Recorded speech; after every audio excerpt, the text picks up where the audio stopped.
Moosewala murder case में गिरफ्तारियों का सिलसिला रुकने का नाम नहीं ले रहा है। एक तरफ पुलिस की जांच आगे बढ़ रही है तो वहीं इस केस के तार अब अलग अलग जिलों से जुड़ रहे हैं। पहले हिसार और अब फतेहाबाद से इस केस के तार जुड़े हैं। सिद्धू मूसेवाला हत्याकांड ऐसा हत्याकांड जो देश से लेकर विदेशों में सुर्खियां बटोर रहा है। पंजाब में हुए इस हत्याकांड के तार न सिर्फ पड़ोसी राज्यों से बल्कि गुजरात और महाराष्ट्र तक जुड़ते नजर आए हैं। सिद्धू मूसेवाला हत्याकांड में जैसे जैसे पुलिस की जांच रफ्तार पकड़ रही है, वैसे वैसे हत्याकांड में और खुलासे हो रही हैं। दिल्ली पुलिस इस मामले में अब तक कई लोगों को गिरफ्तार कर चुकी है। वहीं घूम फिर कर मूसेवाला मर्डर केस की जांच फिर हरियाणा में आकर रुक जाती है, जहां दिल्ली पुलिस की क्राइम ब्रांच की टीम ने 2 लोगों को हिरासत में लिया है। पंजाब के मशहूर गायक सिद्धू मूसेवाला हत्याकांड के तार लगातार फतेहाबाद से जुड़ते नजर आ रहे हैं। फतेहाबाद से तार इसलिए जुड़ रहे हैं क्योंकि अब तक दिल्ली पुलिस और पंजाब पुलिस ने 4 लोगों को गिरफ्तार कर चुकी है, जिनमें से फतेहाबाद के बेडाना गांव के पवन बिश्नोई और नसीब को गिरफ्तार किया था पहले, और अब 2 गिरफ्तारियां दिल्ली क्राइम ब्रांच पुलिस ने की है, जिनमें पवन गुज्जर और प्रदीप है जो कि दौलतपुर गांव का रहने वाला है, और पवन जो है खराती खेड़ा का रहने वाला है, और उन दोनों के ही होटल हैं यहाँ, और ये इसी होटल पर वो जो है जो सिद्धू मूसेवाला के जो हत्या में शामिल हुए थे शूटर हैं वो यहाँ रुके थे। यहाँ से होते हुए वो पंजाब की तरफ वो निकले थे, और उसके बाद जब 29 तारीख को सिद्धू मूसेवाला की हत्या हुई थी तो यहाँ से होकर वो जो शूटर्स हैं अंकित सैरसा और प्रियव्रत फौजी वो यहाँ रुके थे, और इसी होटल के अंदर वो यहाँ से रुक के, और बताया ये जा रहा है कि यहाँ आने के बाद वो बाया पंजाब होते हुए यहाँ से निकले। यही वो रास्ता है, आप दिखा सकते हैं कि ये जो पंजाब होते हुए ये रास्ता है, वहाँ से निकले हैं ये। और अब जो गिरफ्तारियाँ हुई है, 2 गिरफ्तारियाँ हो चुकी है, पवन गुज्जर और प्रदीप है, उनकी गिरफ्तारियाँ हो चुकी है। मूसेवाला हत्याकांड में जिन 2 लोगों की गिरफ्तारी हुई है, उनमें से पहले आरोपी का नाम पवन गुज्जर है। पवन गुज्जर को अपने दोस्त प्रदीप के साथ फतेहाबाद में पकड़ा गया था, जहां दोनों एक होटल में ठहरे थे। पवन गुज्जर पर फिरौती मांगने समेत कई लड़ाई झगड़े के केस दर्ज हैं। वहीं प्रदीप पर आधा दर्जन से ज्यादा मामले दर्ज हैं, जिनमें नशे समेत कई संगीन मामले हैं। वहीं दोनों आरोपी दिल्ली की स्पेशल क्राइम ब्रांच की गिरफ्त में हैं। ऐसे में देखना यही होगा कि दोनों आरोपियों से पूछताछ के दौरान और कितने खुलासे होते हैं, क्योंकि सिद्धू मूसेवाला जैसे हाई प्रोफाइल केस की परतें दिन ब दिन खुलती जा रही हैं। ऐसे में सबकी निगाहें हर नई होने वाली गिरफ्तारी और पुलिस के खुलासे की ओर टिकी रहती है। देखना यही होगा कि पुलिस आगामी पूछताछ के दौरान और क्या निकलकर सामने आता है। देखना यही होगा कि पुलिस की आगामी पूछताछ के दौरान और क्या कुछ निकलकर सामने आता है। जसपाल सिंह, फतेहाबाद, खबरें अभी तक।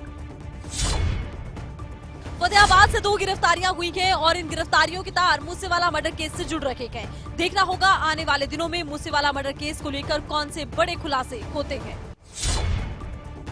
पानीपत से रौनक हत्याकांड ने पूरे हरियाणा को हिलाकर रख दिया है। एक 8 साल के मासूम की बेरहमी से हत्या की गई। खबरें अभी तक ग्राउंड पर पहुंचा है, जहां पर मासूम की हत्या की थी, रौनक की हत्या की गई थी। तो सबसे पहले हम बताना चाहेंगे कि इस तरफ से जो हत्यारे हैं, मैं दिखाना चाहूंगा, कैमरामैन को सामने खेत दिखाए, इस रास्ते से रौनक को लेकर यहाँ पर पहुंचे थे। रौनक को ये लालच दिया था जो आरोप कि क्योंकि ये आम का बाग है, यहाँ पर आप देख सकते हैं कुछ पेड़ हैं, तो यहाँ पर इसलिए लाया गया था कि उसको आम खिलाए जाएंगे। बच्चा था वो उनके साथ चल दिया, और जो आरोपी है संजय और विनोद रौनक को लेकर सामने आम के पेड़ के पास पहुंचते। आप देख सकते हैं कि वो आम का पेड़ है, वहां पर बच्चे को बिठाया जाता है कुछ देर तक, लेकिन जब काफी देर के बाद बच्चे ने जाने की कोशिश की, बच्चे ने उनको बार बार बोला कि वो घर जाना चाहता है, गर्मी लगने लग गई है, तो उन्होंने उसे रुकने को लिए बोला।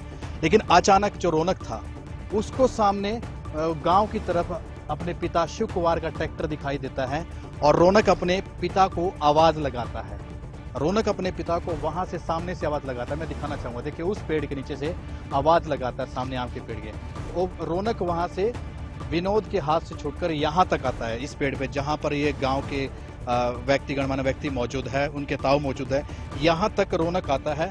लेकिन जो पीछे विनोद उसके पीछे दौड़ता है और यहाँ पर उसका मुंह बंद करके सीधे इस पॉइंट पर ले आता है। देखिए ग्राउंड पर यहाँ पर ले आता है, अंदर यहाँ पर ये जवार का खेत है, ये काट दी गई थी, लेकिन यहाँ पर जो रौनक को पकड़ लिया जाता है और उसका मुंह दबा दिया जाता है और उसको मारने की कोशिश की जाती है, सांस फूलने लगती है।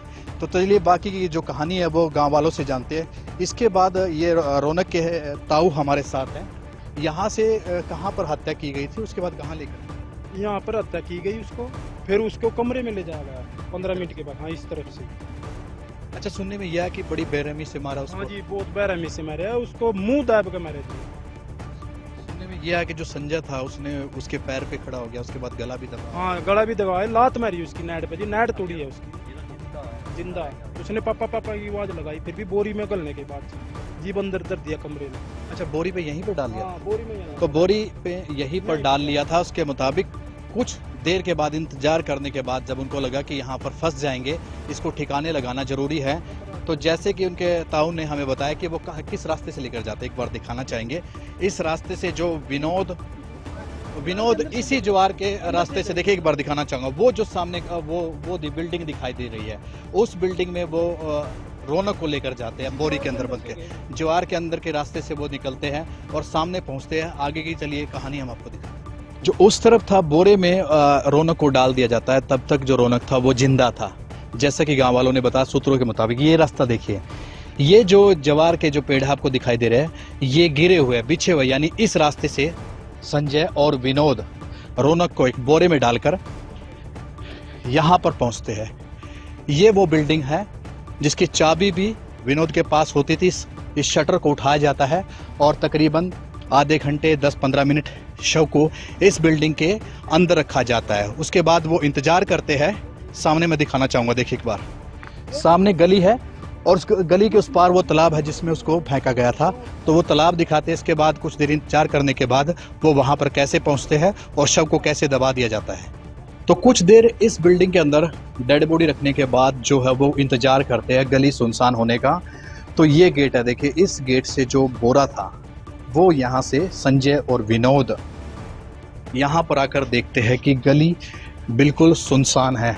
दोनों तरफ वो देखते हैं, क्योंकि देखिए सामने जहाँ पर पुलिस के मुलाजिम हैं, जस्ट वो जो सीमेंटेड मकान दिखाई दे रहा वो विनोद का मकान है।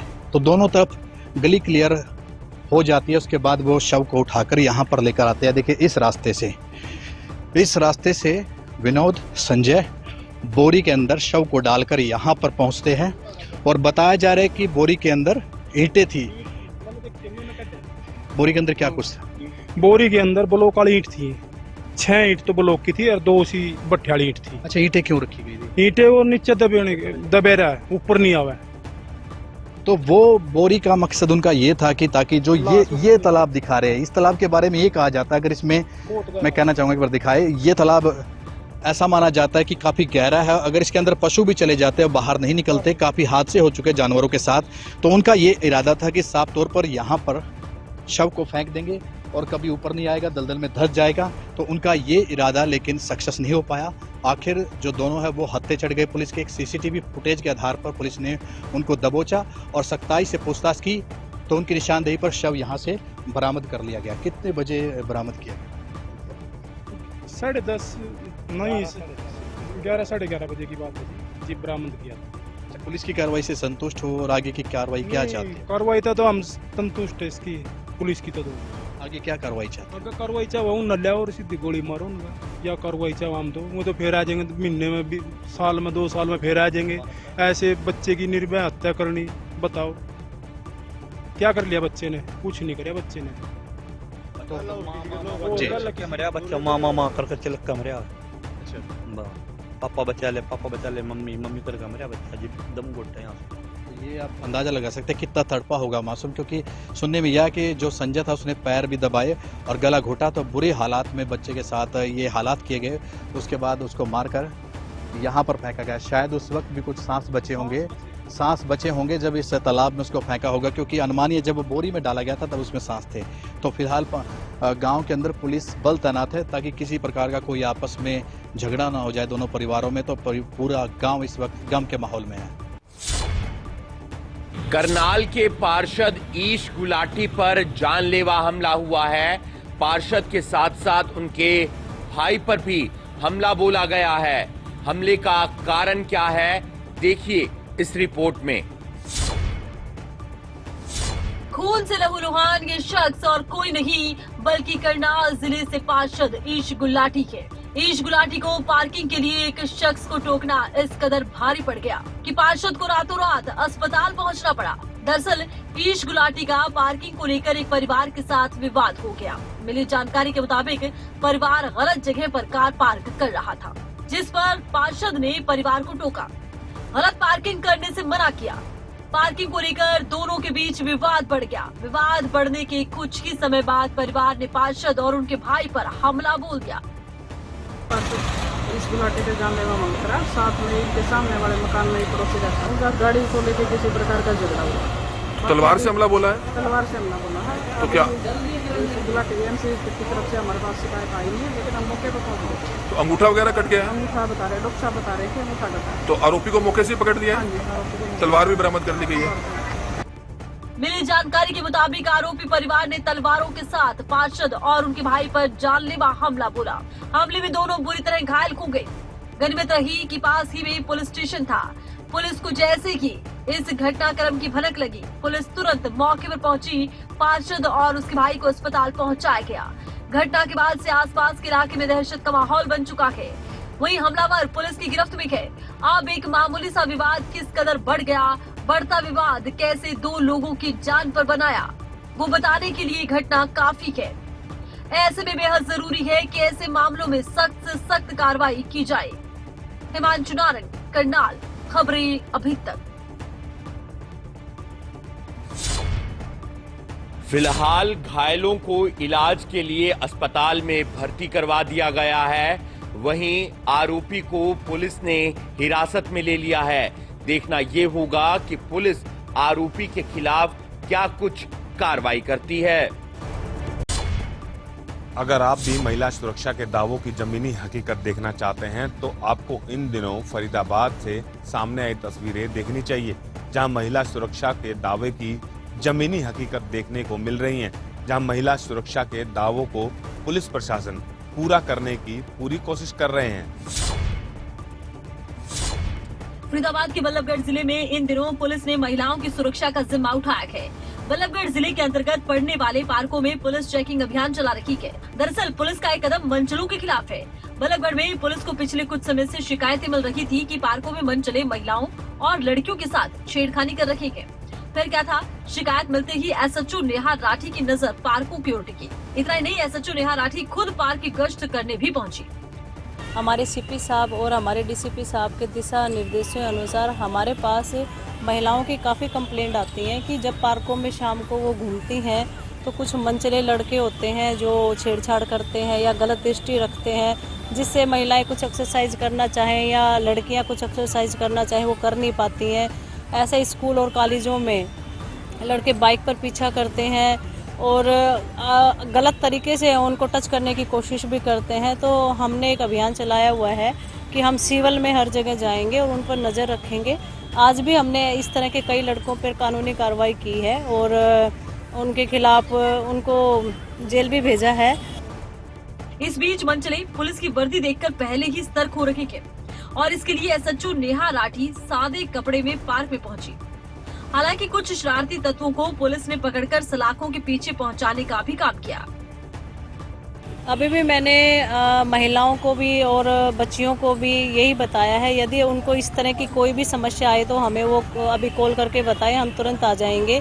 और यहाँ पार्कों में भी किसी भी तरह की कोई समस्या हो या कोई भी लड़के उसको गलत तरीके से देख रहे हो या पीछा कर रहे हो या गलत अभद्र व्यवहार उनके साथ हो रहा हो तो वो हमें बताएं, हम आके यहाँ पे उनकी रक्षा करेंगे और उनके खिलाफ कानूनी कार्रवाई करेंगे। इसी के साथ ही एसएचओ नेहा राठी ने गश्त के दौरान महिलाओं और युवतियों से अपील की है, अगर कोई भी शरारती तत्व या फिर मनचला उन्हें परेशान करे तो वो इसकी शिकायत पुलिस को दें या फिर महिला हेल्पलाइन नंबर पर कॉल करें। छेड़खानी संबंधित कोई भी शिकायत मिलने पर पुलिस तुरंत एक्शन लेगी। कुल मिलाकर फरीदाबाद पुलिस ने महिलाओं की सुरक्षा को लेकर अब पूरा आश्वासन दिया है और महिलाओं की सुरक्षा की पूरी जिम्मेदारी उठाई है। अनिल राठी, फरीदाबाद, खबरें अभी तक। बहरहाल ये सिर्फ फरीदाबाद में नहीं बल्कि हरियाणा के हर जिले में हर शहर में, हर राज्य में होना चाहिए। महिलाओं की सुरक्षा के लिए हर प्रदेश में उचित से। महेंद्रगढ़ के गांव पायगा निवासी शिवलाल यादव माओवादियों के साथ मुठभेड़ करते हुए उड़ीसा के अंदर शहीद हो गए, जिन्हें राजकीय सम्मान के साथ अंतिम विदाई दी गई। तिरंगे में लिपटा शहीद बेटे का पार्थिव शरीर जैसे ही महेंद्रगढ़ पहुंचा तो हर आंख नम हो गई। आंखें नम और होठों पर बेटे का नाम। पूरा परिवार शोक में डूबा हुआ है, लेकिन बेटे की शहादत पर गर्व है। जैसे ही जवानों के कंधे पर शहीद शिवलाल का पार्थिव शरीर बलाना गांव पहुंचा तो पूरा माहौल गमगीन हो गया। कोई ऐसी आंख नहीं थी जिससे आंसू न छलके। शहीद जवान के अंतिम दर्शनों के लिए जन सैलाब दिखा। हर कोई शहीद शिवलाल को नम आंखों से श्रद्धांजलि देते हुए नजर आया। पूरा क्षेत्र वंदे मातरम और शहीद शिवलाल अमर रहे के नारों से गूंज उठा। भारत माता की जय के नारे भी पूरे आसमान में गूंजते रहे। शिवलाल जी जो है वो सीआरपीएफ में 1994 में भर्ती हुए और अपनी लगन मेहनत से वो सिपाही से और असिस्टेंट सब इंस्पेक्टर के पद पे पहुंचे। अभी उनकी तैनाती छत्तीसगढ़ का जो नक्सल प्रभावित एरिया उसी से लगता हुआ उड़ीसा का जो एरिया है नौपड़ा डिस्ट्रिक्ट वहाँ पे थी और कल वो उड़ीसा राज्य के नौपड़ा जिले में अपनी ड्यूटी पे तैनात थे और उसी वक्त जो माओवादी हैं उनके साथ में मुठभेड़ हुई और उस मुठभेड़ में उनकी शहादत हुई। इन्होंने बहुत बहादुरी से उनका मुकाबला किया और अपने कर्तव्य के लिए अपना बलिदान दिया। दरअसल महेंद्रगढ़ के गांव पायगा निवासी शिवलाल यादव मुठभेड़ के दौरान शहीद हो गए। शिवलाल 19 बटालियन सीआरपीएफ उड़ीसा में तैनात थे, जिनकी 21 जून को माओवादियों के साथ मुठभेड़ हो गई और इस दौरान शिवलाल शहीद हो गए। शहीद शिवलाल को श्रद्धांजलि देने बड़ी संख्या में लोग पहुंचे, तो वहीं हरियाणा के पूर्व शिक्षा मंत्री रामविलास शर्मा ने नम आंखों से उन्हें अंतिम विदाई दी। रामविलास शर्मा और जिला प्रशासन ने पुष्प चक्र देकर शहीद को अंतिम विदाई दी। वहीं परिजनों को दुख की इस घड़ी में ढांढस बंधाया गया और आश्वस्त किया गया कि सरकार की ओर से नियम के अनुसार दी जाने वाली हर सुविधाएं शहीद के परिजनों को दी जाएगी। यादव का उड़ीसा में नक्सलाइट के साथ मुठभेड़ में हमारा जवान शिवलाल यादव शहीद हुआ है। आज पूरे सैनिक सम्मान के साथ हम इलाके के सब लोगों ने उनको अंतिम विदाई दी है। आज हम सब लोग शोक संतप्त हैं, परंतु हमें एक बात का गर्व है कि हमारा भाई शिवलाल यादव दुश्मन से लड़ते लड़ते उनकी छाती में गोली लगी है और वो बहादुरी से शहीद हुए हैं। हम अपने भाई शिवलाल को सैल्यूट करते हैं। शहीद शिवलाल को नम आंखों के साथ अंतिम विदाई दी गई, जिसके बाद शहीद का पार्थिव शरीर पंच तत्वों में विलीन हो गया। पलवल के पिंगोर गांव में पेट्रोल पंप कर्मचारियों द्वारा एक युवक पर जानलेवा हमला किया गया।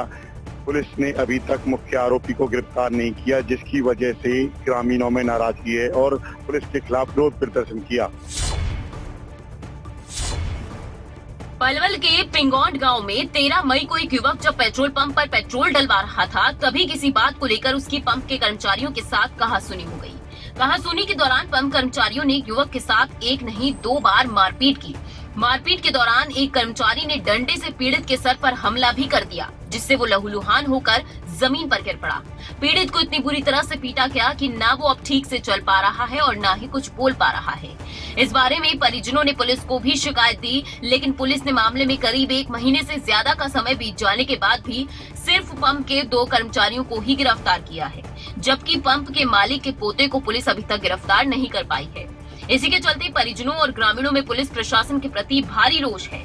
उनका कहना है कि मामले में वो नेताओं से लेकर पुलिस के आला अधिकारियों से भी मिल चुके हैं, बावजूद इसके उनकी कोई सुनवाई नहीं की गई, जिसे लेकर ग्रामीणों ने गांव में पंचायत की और फैसला लिया कि अगर जल्द पुलिस ने आरोपी को गिरफ्तार नहीं किया तो वो रोड जाम करने के लिए भी मजबूर होंगे। मेरा भतीजा 13 मई को सुबह 7:30 बजे के लगभग ड्यूटी के लिए निकलो, तो इसने पेट्रोल पंप पे पहुंचे, वहाँ पेट्रोल पंप गिरवाया। पेट्रोल पंप के ऊपर इसने कहीं कहने मतलब ये मुझे मीटर देखन दे, तो जैसे भी हुई है मीटर के ऊपर जैसे भी उसने ना देखन दिया, इनको झगड़ा हो गया। मोटरसाइकिल लेके अड्डे पे भागो गाड़ी लेने के लिए, तो इतने में गाड़ी लेके अड्डे पे जाओ, इतनी ऑटो वालों इसको पलवल ले गए सिविल हॉस्पिटल में। उसके आगे की कहानी यूँ है जी, ये लड़का बिल्कुल डैमेज है। इसके ऑपरेशन हो लिए जी 2। हाँ, एक ऑपरेशन इसको शुरू में 4-5 दिन हो, एक ऑपरेशन 20-22 दिन बाद हुआ। पुलिस के पास हम जाते हैं, पुलिस के पास जाते हैं तो पुलिस कहती है, कहने का मतलब भाई 2 अरेस्ट कर लिए हैं और एक फरार चल रहा है। हम बोलते हैं फरार कहाँ है, उडेली तो पेट्रोल पंप पे आवे और जावे, तेरी चौकी में आवे जावे। तो कोई पुलिस कार्रवाई कोई नहीं कर रही है। पुलिस ने पूरा पैसा खा रखा जी। ऊपर अधिकारी के एसपी साहब के पास हमने एप्लीकेशन दी है, एप्ली साहब के पास एप्लीकेशन आई होगी, कैसे आई होगी, हमारी कोई सुनवाई नहीं है। 1.5 महीना हो गया इस बच्चे के साथ वारदात हुए, लेकिन पुलिस प्रशासन ने कोई कार्रवाई नहीं करी। 2 बिहारी जो उस पे कार्यकर्ता हैं वो सिर्फ अरेस्ट करे हैं, लेकिन मेन जो मुद्दा है योगेश, वो अभी तक गिरफ्तार नहीं किया है। वो डेली गांव में आता है, लेकिन पुलिस उसको कह देती है कि वो फरार है। लेकिन अभी कुछ 1-2 दिन में अगर उन्होंने इसके खिलाफ कोई कार्रवाई नहीं की या उसे अरेस्ट नहीं किया गया, तो ये बस्ती पूरी की पूरी रोड जाम कर देगी। और हम तो प्रशासन से यही कहेंगे कि 1-2 दिन में उसे गिरफ्तार कर ले, अन्यथा नहीं तो रोड पे जाम लगा। मेरा बच्चा सुबह ड्यूटी पे जा रहे हो जी, पेट्रोल पंप पे पेट्रोल गिरवाया हो जी। वो पेट्रोल पंप पे नंबर देखने के लिए कही जी, वाई के ऊपर मेरा बच्चा मार दिया उन्होंने, योगेश गुजर है जी। उसने मेरे बच्चा को टाँट तकरीब हो गई। पुलिस कार्रवाई कर रही है? पुलिस कार्रवाई करी जी। मेरा भाई और अभी बस्ती जा रही है, जहाँ भी जाए कोई आश्वासन ना दे जी। अभी तो कोई अरेस्ट नहीं हुआ। 2 हुए हैं जी, वो पुरविया योगेश गुज्जर अरेस्ट नहीं हो जाना, मेरा बच्चा मेन आरोपी है। वहीं पूरे मामले में सदर थाना प्रभारी अनिल कुमार का कहना है कि पुलिस ने पंप के 2 कर्मचारियों को गिरफ्तार कर लिया है, जबकि तीसरा आरोपी अभी भी पुलिस की गिरफ्त से फरार चल रहा है, जिसके ठिकाने पर दबिश दी जा रही है। जल्द ही उसे भी गिरफ्तार कर लिया जाएगा। पेट्रोल पंप पे पिंगोड़ गांव का था जो इंजर्ड पर्सन है, उसके स्टेटमेंट पे मुकदमा दर्ज हुआ था। इसमें 307 IPC लगी हुई है। इसमें 3 अक्यूज हैं, 13/5 को एफआईआर हुई थी और 2 अक्यूज हैं उनको अरेस्ट कर दिया। जो एक पेंडिंग अरेस्ट है उसको जल्दी अरेस्ट कर। फिलहाल देखने वाली बात यह होगी कि पुलिस मुख्य आरोपी को कब तक गिरफ्तार करती है, या फिर मुख्य आरोपी की गिरफ्तारी के लिए परिजन और कोई विरोध प्रदर्शन करने को मजबूर होंगे।